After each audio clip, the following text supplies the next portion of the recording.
The gift was wrapped in matte black. No ribbon, just weight. He slid it across the table with a grunt, his eyes heavy with everything he wouldn't say aloud. "Happy birthday," Grandpa said. I didn't open it then. Didn't need to. I already knew. The silence in the room was thick, like someone had pressed pause on reality. My wife smiled beside me, touched my arm. Her hand lingered.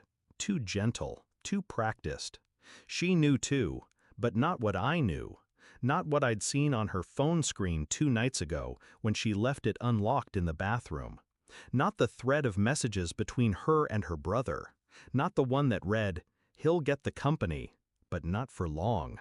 Trust me." The smell of old cigars, dust, and lemon cake mixed into something nauseating. I smiled. She thought I was still asleep that night. She was wrong. I opened the box in the car. It wasn't symbolic. It was real. Signed documents, corporate transition plans, shares, legal transfer. Grandpa's scrawl across every page like the final blessing of a dying king. I ran my finger over the signature. Power doesn't hum. It doesn't scream. It sits quietly and waits for hands steady enough to hold it.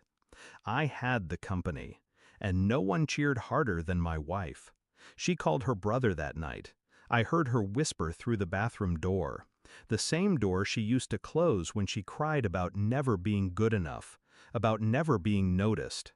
Now she whispered like a woman who had finally won something. I stood outside the door and listened to her paint me as weak, too emotional, too idealistic, easy to guide. Her words, not mine. The next day her brother showed up with 2 tailored suits and a silent smirk. "You're gonna need help running this place, man," he said. Not a suggestion. I nodded. He thought that meant yes, but I'd already started digging. I didn't change a thing. I let them think they were winning. His name started showing up on minor proposals, then meetings, then board memos. She made excuses. "You're so busy, it helps to have him around." I let her talk, let her think she still knew how to manipulate me.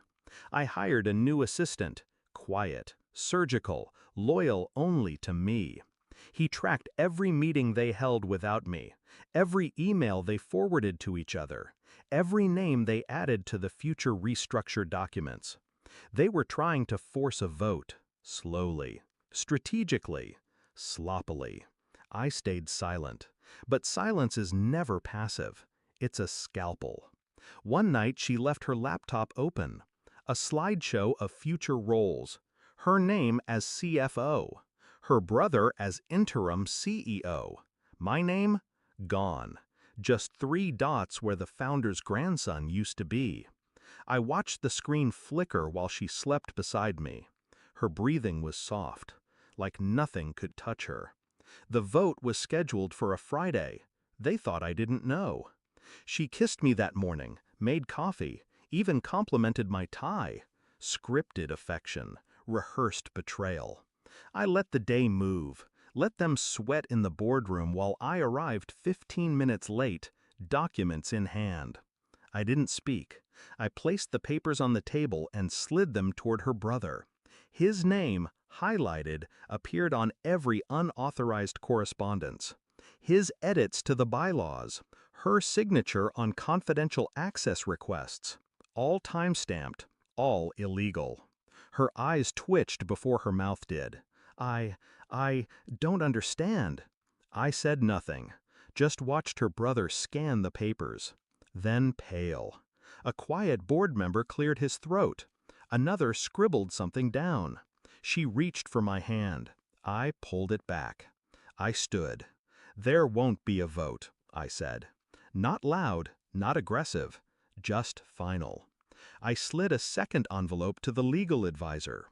Inside, recorded calls, email threads, signed confessions of manipulation. Enough to bury both of them in corporate exile. "I'll be issuing a public statement by Monday. Any further involvement from non-board members will be treated as hostile interference."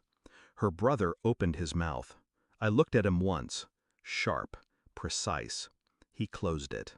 I turned to her. You married into something you didn't understand. You thought I inherited a throne. Pause. I inherited a war. And I won. She shook her head like she could undo the last 10 minutes. Please, this isn't what... But I was already gone. That night, I poured one drink. Not to celebrate, not to mourn, just to mark the end. Grandpa used to say, power doesn't change people, it reveals them. Turns out, love does the same. She wanted a king she could crown. What she got was a ghost with a ledger.